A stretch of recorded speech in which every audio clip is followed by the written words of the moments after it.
আজ চলে যাবো মায়ের বাড়ি ভোগ খেতে। তো কোন মায়ের বাড়ি তোমাদের আমি বলি। তোমরা জানো যে টোটাল ৫১টা সতীপীঠ রয়েছে। তার মধ্যে অন্যতম হলো এই ক্ষীরগ্রামের মা যোগাদ্দার সতীপীঠ। তো এখানে মায়ের ডান পায়ের বুড়ো আঙুল পড়েছিল। তো এখানে মা যোগাদ্দার নামেই প্রসিদ্ধ। তো এখানে মায়ের আজকে শুভ প্রতিষ্ঠা দিবস। তো এর জন্য আজকে ভোগ খাওয়ানো হয়েছিল। তো এখানে টোটাল ভক্ত হয়েছিল ১২,০০০।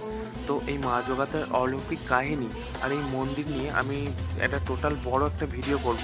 তো সেই ভিডিওতে তোমাদের আমি সব কিছু বলবো। তো এখানে দেখো তো লোক হয়েছিল অনেক। তো তারপর এখানে ভোগ খাওয়ার জন্য কোনো পাতা দিয়ে দিল। তো তারপর তরকারি দিয়ে দিল। তারপর ভাত দিয়ে দিল। তো ভাত আর তরকারি দিয়ে খেতে খেতে তারপর ডাল দিয়ে দিল। তো ডাল দেওয়ার পর এখানে পায়েস দিয়ে দিল, তারপর বোঁদে দিয়ে দিল। তো ভোগ খাওয়া কমপ্লিট করে এখানে দেখো বাচ্চারা কত সুন্দর খেলছে। আর এই মন্দিরটাতে মা জল থেকে উঠে এখানেই প্রতিষ্ঠিত হয়ে পুজো হয়।